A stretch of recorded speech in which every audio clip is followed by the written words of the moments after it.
दोस्तों, नीम गांव के पास एक घना और पुराना जंगल था। उस जंगल में तरह तरह के जानवर और परिंदे रहते थे। जंगल जितना हरा भरा था, उतना ही रहस्यमय भी लगता था। उसी जंगल के किनारे पेड़ों के साए में एक छोटी सी कच्ची सी झोपड़ी थी। उस झोपड़ी में एक जवान मगर दुख में डूबी औरत रहती थी।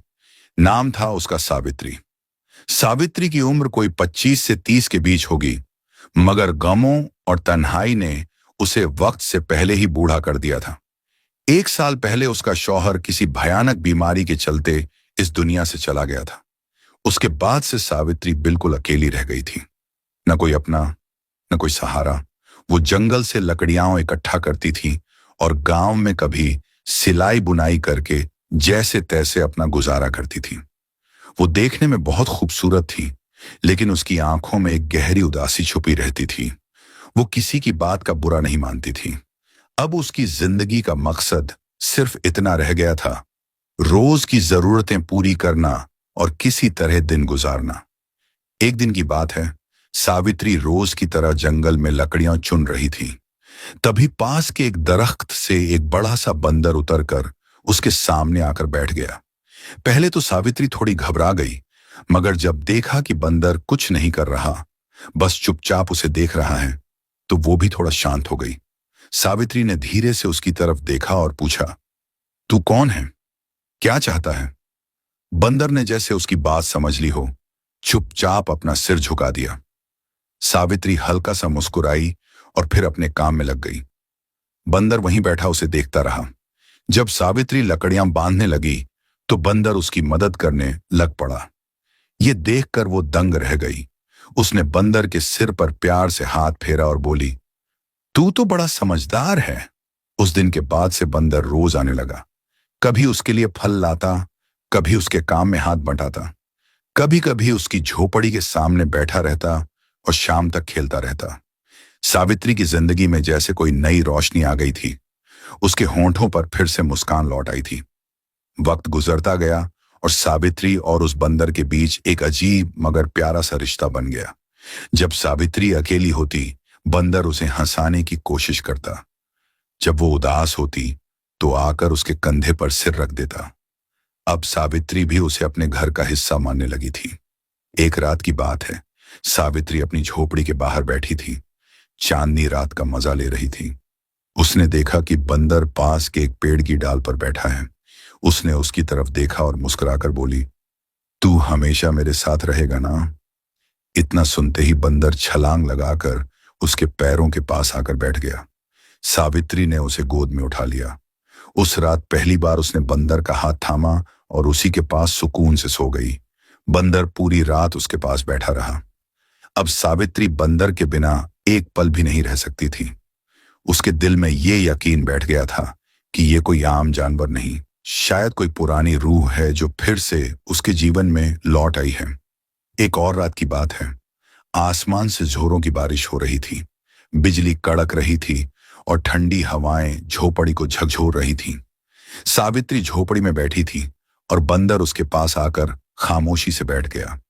जैसे ही बिजली चमकी, सावित्री ने देखा कि बंदर की आंखों में एक अजीब सी गहराई और चमक थी।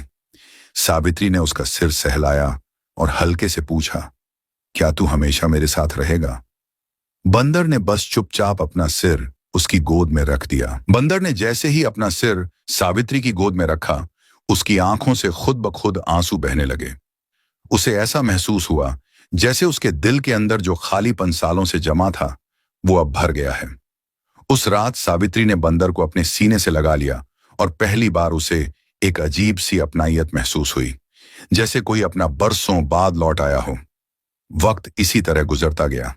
दिन रात बीतते रहे, लेकिन अब सावित्री को अपने जिस्म में कुछ अलग सा महसूस होने लगा।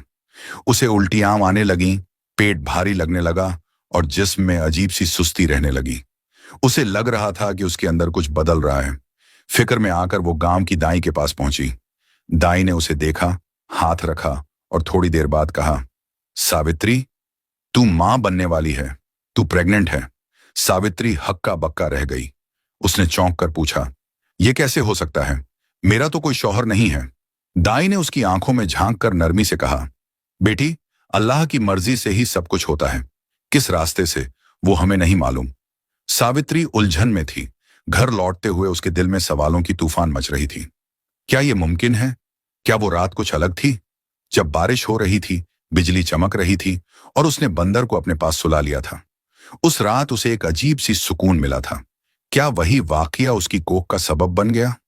अब उसके दिल में डर घर करने लगा था। क्या सच में बंदर उसका बच्चा पैदा कर सकता है? ये सोच सोच कर वो कांप उठती थी। अब जब भी वो बंदर को देखती, उसके दिल में झिझक और खौफ पैदा होता था। बंदर हमेशा की तरह ही उसके आसपास रहता, उसकी मदद करता, फल लाता, लगड़ियां इकट्ठा करता। लेकिन अब सावित्री का दिल बोझिल हो चुका था। उसके दिल में सवालों का तूफान चल रहा था। क्या ये मोहब्बत है, कोई करिश्मा है, या कोई सजा? ये बंदर कोई आम जानवर है, या कोई रूह, कोई देवता, या कोई बद्दुआ वाला इंसान जो जानवर बन चुका हो? उसे इन सवालों का कोई जवाब नहीं मिल रहा था। अब गांव में बातें फैलने लगी थी। सब कह रहे थे, एक विधवा के पेट में बच्चा, ये कैसे मुमकिन है? जरूर कोई गुनाह किया है इसने। शायद जंगल का कोई जिन्न या भूत इसे सपनों में आता होगा। सावित्री इन बातों से बहुत परेशान थी। वो जानती थी उसने किसी मर्द को हाथ तक नहीं लगाया। फिर भी ये सब कैसे हुआ? उसके दिल में हर रोज वही बारिश वाली रात घूमती रहती। वो पल जब उसने बंदर को अपनी गोद में लिया था, और उसी के बाद उसके अंदर सब बदल गया था। एक दिन वो झोपड़ी के बाहर बैठी थी। बंदर पास ही बैठा था और उसकी आंखों में देख रहा था। उसकी आंखों में वही चमक थी, वही जो उस तूफानी रात में थी। सावित्री की आंखें भर आईं। आंसुओं के साथ बस एक बात निकली, मैंने तुझसे मोहब्बत की है, लेकिन यह कैसे मुमकिन है? तू मेरे बच्चे का बाप कैसे बन गया? जब गांव वालों को यह पता चला कि सावित्री पेट से है, तो पूरा गांव जैसे हिल गया। पंचायत बुलाई गई। सब लोग जमा हो गए। गांव के सरपंच ने सख्त लहजे में कहा, सावित्री, सच्ची सच्ची बात बता, तेरे बच्चे का बाप कौन है? सावित्री चुपचाप सिर झुकाए खड़ी रही। कुछ देर बाद धीमे से बोली, मुझे कुछ नहीं पता। पंचायत वाले बोले, बिना मर्द के पेट कैसे निकल आया? तू झूठ बोल रही है। कुछ औरतें कहने लगीं, इसने जरूर कुछ छुपाया है। सावित्री ने थोड़ी हिम्मत करके कहा, कोई मर्द मेरी जिंदगी में नहीं आया, लेकिन एक बंदर है जो हर दिन मेरे साथ रहता था, मेरी मदद करता था, मेरा सहारा था। सावित्री ने धीमे लहजे में कहा। गांव के मुखिया ने ठाका मारते हुए कहा, तो तू कह रही है कि तू एक बंदर से प्रेग्नेंट हो गई है? गांव वाले जोर जोर से हंस पड़े। हर कोई जैसे उसका मजाक बना रहा था, मगर सावित्री का चेहरा बिल्कुल गंभीर था। उसने बड़े इत्मीनान से कहा, मैंने कभी किसी मर्द के साथ कोई रिश्ता नहीं बनाया। मुझे खुद नहीं मालूम यह कैसे हुआ, लेकिन यह सच है कि जब से वो बंदर मेरी झोपड़ी में आया है, मेरी जिंदगी बदल गई है। यह सुनते ही गांव वालों ने उसे अपवित्र और कलंकित मान लिया। गांव की औरतों ने उससे बात करना छोड़ दिया। बच्चे भी अब उसकी झोपड़ी के पास खेलने नहीं आते थे। सावित्री अब पूरी तरह अकेली हो चुकी थी। एक दिन वो अपनी झोपड़ी में अकेली बैठी थी, तभी वही बंदर आया। उसने चुपचाप आकर अपने घुटनों पर सिर रख दिया। सावित्री ने उसकी आंखों में देखा और नरमी से पूछा, क्या तू मुझसे कुछ छुपा रहा है? बंदर ने उसकी आंखों में गहरी नजर डाली और अचानक उसकी आंखों से आंसू बहने लगे। सावित्री हैरान रह गई। तू तू रो रहा है? बंदर ने धीरे से उसका हाथ पकड़ लिया। सावित्री ने महसूस किया कि इस जानवर के अंदर भी कोई दिल है, जिसमें एक गहरी अपनायत छुपी हुई है। अचानक बंदर खड़ा हुआ और जंगल की तरफ चल पड़ा। सावित्री ने आवाज लगाई, कहां जा रहा है? रुक जा। मगर बंदर ने पीछे मुड़कर भी नहीं देखा। सावित्री चुपचाप वहीं बैठ गई, उलझन में, दुख में। अगले दिन गांव में एक सिद्ध महात्मा पहुंचे। लोगों ने उन्हें सावित्री की हालत के बारे में बताया। महात्मा ने सावित्री को बुलाया और कहा, तेरे गर्भ में जो संतान पल रही है, वो कोई साधारण बच्चा नहीं है। ये एक खास आत्मा का असर है। क्या तेरे जीवन में कोई जानवर जोड़ा था? सावित्री ने सिर झुकाकर कहा, हाँ, एक बंदर था जो मेरी देखभाल करता था, मेरे साथ रहता था, लेकिन अब वो चला गया है। महात्मा जी ने गहरी सांस ली और बोले, वो कोई आम बंदर नहीं था। उसे एक आर्शी के श्राप के कारण यह रूप मिला था, लेकिन जब उसने तुझसे प्रेम किया तो उसका श्राप टूट गया। सावित्री ने हैरानी से पूछा, तो क्या ये बच्चा सच में दिव्य है? महात्मा जी ने गंभीर आवाज में कहा, हाँ, ये इंसान और जानवर के प्रेम की निशानी है, लेकिन इसके जन्म के साथ ही इसे अपने वजूद के लिए एक बड़ी जंग लड़नी पड़ेगी। सावित्री का चेहरा डर से भर गया। यह कैसा खतरा है महात्मा जी? उन्होंने जवाब दिया, यह बच्चा खास शक्तियों के साथ जन्मेगा और अंधेरे की ताकतें भी इसे पाना चाहेंगी। तुझे इसकी हिफाजत के लिए हर हाल में तैयार रहना होगा। सावित्री ने कांपते हुए पूछा, वो बंदर अब कहाँ है? महात्मा जी बोले, वो अब अपने असली रूप में लौट चुका है। उसे देवत्व मिल चुका है, लेकिन जब वक्त आएगा वो जरूर लौटेगा तेरी मदद के लिए। धीरे धीरे वक्त गुजरता गया। सावित्री के पेट का साइज बढ़ने लगा, मगर गांव वाले अब भी उस पर शक करते रहे। लेकिन अब सावित्री के दिल में एक नई हिम्मत और भरोसा पैदा हो गया था। उसे यकीन था कि वो अपने बच्चे की हिफाजत कर पाएगी। एक दिन सावित्री जंगल से लकड़ियां इकट्ठा कर रही थी। एक डरावनी सी आवाज आई, बिल्कुल सांप की फुफकार जैसी। सावित्री ने देखा कि सामने एक बड़ा सा काला नाग अपना फन फैलाए खड़ा है। उसकी आंखें ऐसे चमक रही थीं जैसे अंगारे हों, और उसकी मौजूदगी से ही हवाओं में डर फैल गया। सावित्री डर के मारे एक कदम पीछे हट गई। उसका दिल बुरी तरह धड़क रहा था। तभी अचानक हवा में कुछ हलचल हुई, जैसे किसी ने जोर से हवा चीर दी हो। सावित्री ने आंखें खोलकर देखा, सामने वही बंदर खड़ा था, लेकिन इस बार उसकी आंखों में पहले जैसी मासूमियत नहीं थी। अब वहां एक तेज रोशनी, एक दिव्यता झलक रही थी। वो बिल्कुल अलग लग रहा था, जैसे कोई रक्षक। बंदर ने नाक की तरफ छलांग लगाई और जोर से दहाड़ा। नाक ने भी जोरदार फुफकार मारी। दोनों आमने सामने थे। सावित्री डरी हुई थी, लेकिन बंदर की ओर देख रही थी। उसकी आंखों में अब भी वही अपनापन था जो पहले दिन से था। लेकिन इससे पहले कि सावित्री कुछ कह पाती, बंदर अचानक पलटा और जंगल की तरफ दौड़ गया। जैसे वो आया था वैसे ही चला गया। सावित्री समझ गई कि उसका गर्भ अब कोई मामूली बात नहीं। ये कोई साधारण बच्चा नहीं, बल्कि एक बड़ी शक्ति का प्रतीक है। बंदर का यूं आना और नाग से उसकी हिफाजत करना, ये इस बात का सबूत था कि कुछ बड़ा होने वाला है। मगर सवाल अब भी उसके दिल में थे। अगर वो बंदर कोई दिव्य आत्मा था, तो वो मुझे छोड़कर क्यों गया? वो नाग कौन था? इन सवालों ने सावित्री को बेचैन कर रखा था। उसका गर्भ अब पूरा होने के करीब था। उसका बदन भारी हो गया था। चलना फिरना मुश्किल हो गया था। औरतें अब भी उससे दूर रहती थीं। हर दिन उसके लिए एक इम्तिहान जैसा हो गया था। एक रात आंधी आई। तेज हवाएं चलने लगीं। आसमान में बिजली चमक रही थी। सावित्री अपनी झोपड़ी में अकेली बैठी थी। तभी उसे लगा जैसे बाहर कोई चल रहा हो। वो डरते डरते दरवाजे के पास गई और झांक कर देखा। एक शख्स स्याह कपड़ों में लपटा हुआ उसकी झोंपड़ी के बाहर खड़ा था। तुम कौन हो? उसने कांपती हुई आवाज में पूछा। वो शख्स धीरे से उसकी तरफ बढ़ा। उसके हाथ में एक लंबा त्रिशूल था। उसके चेहरे पर अजीब सी रोशनी थी, लेकिन आंखों में सख्ती और क्रूरता थी। तूने जो बच्चा पेट में पाल रखा है वो आम नहीं है, वो एक शक्ति है। मैं उसे लेने आया हूं, उस शख्स ने कहा। सावित्री घबराकर पीछे हट गई। तू तू कौन है? उसने डरते हुए पेट पर हाथ रखा और कहा, तू मेरी औलाद को कोई नुकसान नहीं पहुंचा सकता। उस काले शख्स ने जोर से हंसते हुए कहा, मुझसे बचना नामुमकिन है।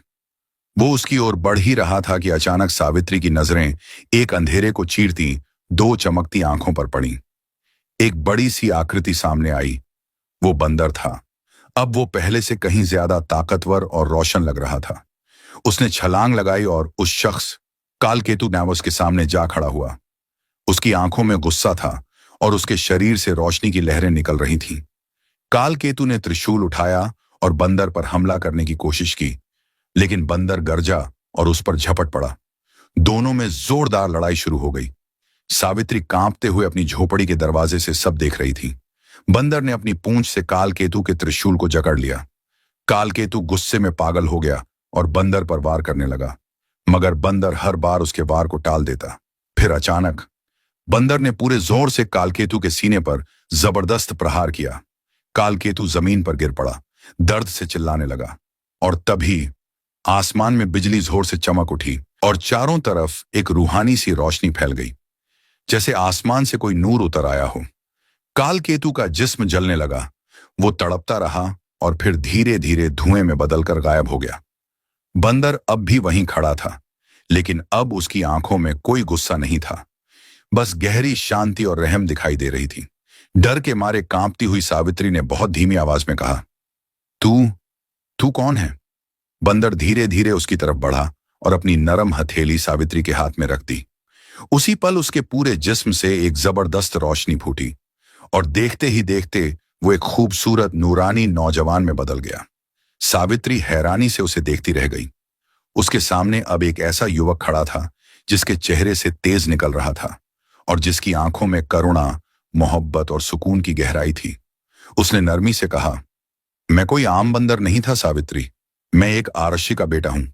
मुझ पर श्राप था कि जब तक मैं किसी औरत के सच्चे बेगर्ज प्यार की परीक्षा नहीं लूंगा, मुझे जानवर की शक्ल में ही रहना होगा। सावित्री ने हैरत से पूछा, फिर तूने मुझसे मोहब्बत क्यों की? वो बोला, क्योंकि तेरा प्यार बिल्कुल पाक और बेलौस था। तूने मुझसे कोई सवाल नहीं किया, कोई शर्त नहीं रखी, बस दिल से अपना माना। सावित्री ने थोड़ा और हैरान होकर पूछा, ये परीक्षा कैसी थी? वो बोला, तेरे गर्भ में जो बच्चा पल रहा है वो कोई आम बच्चा नहीं, वो सृष्टि के संतुलन का प्रतीक है। लेकिन काल केतु जैसे राक्षस अभी भी जिंदा हैं। सावित्री ने उसका हाथ पकड़ते हुए कहा, तो फिर तूने मुझे अकेला क्यों छोड़ा? वो हल्के से मुस्कुराया और बोला, मैंने तुझे इसीलिए छोड़ा ताकि ये देख सकूं कि क्या तू मेरे बिना भी अपने बच्चे की हिफाजत कर सकेगी या नहीं। और तूने साबित कर दिया, तू सच्ची संगिनी है। सावित्री की आंखों से आंसू बह निकले। उसने उसे सीने से लगाते हुए कहा, अब मैं तुझे कभी जाने नहीं दूंगी।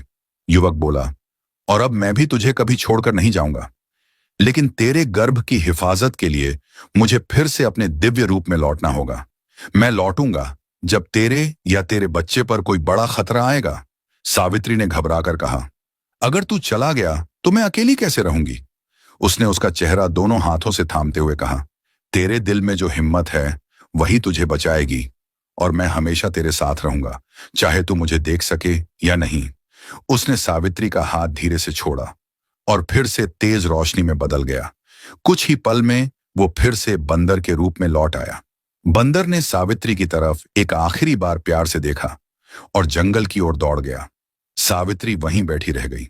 उसके दिल में डर और मोहब्बत दोनों का अजीब सा मेल था। अब उसे यकीन हो गया था, उसके गर्भ में जो संतान पल रही थी वो सिर्फ उसकी नहीं थी, वो बच्चा इस कायनात की हिफाजत का जरिया था। सावित्री का गर्भकाल पूरा होने को था। उसके जिस्म में हलचल बढ़ने लगी थी। गांव वाले अब भी उसे शक की नजर से देख रहे थे, लेकिन सावित्री के दिल में अब ना कोई डर था, ना कोई शक। उसे पूरा भरोसा था, उसकी संतान एक खास मकसद के लिए इस दुनिया में आ रही है। सुबह होते ही गांव में एक अजीब सी हलचल मच गई। आसमान पर अंधेरा छा गया, पेड़ जोर से हिलने लगे और परिंदे डर के मारे इधर उधर उड़ने लगे। सावित्री झोपड़ी के बाहर आई तो देखा, गांव के बाहर एक बहुत बड़ी डरावनी आकृति खड़ी थी। वो कोई और नहीं, वही कालकेतु था। उसकी लाल आंखों में गुस्से की आग जल रही थी। उसने गूंजती हुई आवाज में कहा, मैं वापस आ गया हूं, तेरे पेट की औलाद को इस दुनिया में आने नहीं दूंगा। लेकिन सावित्री अब वो कमजोर औरत नहीं थी।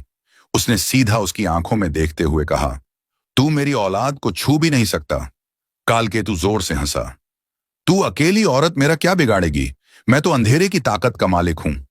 इतना कहकर उसने त्रिशूल उठाया और पूरी ताकत से सावित्री की तरफ फेंका। सावित्री ने आंखें बंद कर लीं, लेकिन तभी हवा में एक जबरदस्त गर्जना हुई। सावित्री ने आंखें खोलीं और देखा, सामने वही बंदर खड़ा था, लेकिन अब उसकी आंखों में मोहब्बत नहीं, आग थी। बंदर ने हवा में छलांग लगाई और त्रिशूल को बीच में ही पकड़ लिया।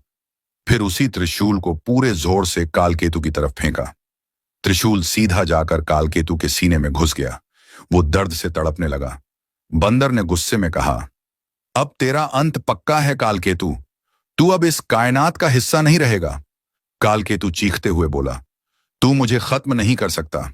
लेकिन उसकी बात खत्म होने से पहले ही बंदर ने एक जबरदस्त छलांग लगाई और उसके सिर पर वार किया। कालकेतु का जिस्म जलने लगा और कुछ ही पल में वो राख बनकर मिट गया। अब बंदर धीरे धीरे सावित्री के पास आया। उसकी आंखों में अब शांति और मोहब्बत की रोशनी थी। उसने सावित्री का हाथ छुआ और कहा, अब तुझे अपने नसीब का सामना करना है। सावित्री को एक तेज पीड़ा महसूस हुई। वो जमीन पर बैठ गई। बंदर ने उसके सिर पर हाथ रखा। उसे ऐसा लगा जैसे कोई रोशनी उसके अंदर से निकल रही है। फिर एक बच्चे के रोने की आवाज गूंजी। सावित्री ने नीचे देखा। उसकी गोद में एक दिव्य बच्चा था। उसके बदन से सोने जैसी रोशनी निकल रही थी। बंदर ने उस बच्चे को देखा और कहा, यह बच्चा इंसान और देवता के मिलन का निशान है। ये आगे जाकर धर्म और ताकत का प्रतीक बनेगा। इसकी हिफाजत करना अब तेरा फर्ज है। सावित्री ने प्यार से बच्चे को गोद में उठा लिया। बंदर ने मुस्कुराते हुए कहा, अब मेरा काम पूरा हो चुका है। सावित्री ने घबराकर कहा, अब तू मुझे छोड़कर मत जा। बंदर बोला, अब मुझे अपने असली रूप में वापस जाना होगा, लेकिन जब तुझे मेरी जरूरत होगी मैं फिर लौट आऊंगा। सावित्री ने बच्चे को सीने से लगा लिया और कहा, मैं जानती हूं तू मुझे कभी अकेला नहीं छोड़ेगा। बंदर ने मोहब्बत भरी नजर से उसकी तरफ देखा और फिर धीरे धीरे रोशनी में गुम हो गया। सावित्री ने आसमान की तरफ देखा और महसूस किया कि उसकी जिंदगी अब एक नई दिशा की तरफ बढ़ चुकी है। गांव के लोग जो पहले उसे बुरा समझते थे, अब उसे देवी मानकर पूजा करने लगे। सावित्री ने अपने बेटे को बहुत प्यार और हिम्मत से पाला। उसे यकीन था जिस दिन उसके बच्चे पर कोई खतरा आएगा, वही दिव्य बंदर वापस आएगा। बंदर का प्यार अब सावित्री की जिंदगी का हिस्सा बन चुका था। और इस तरह यह कहानी बन गई एक मिसाल प्यार, बलिदान और रूहानी शक्ति की, जो आने वाली पीढ़ियों को हमेशा हौसला देती रहेगी।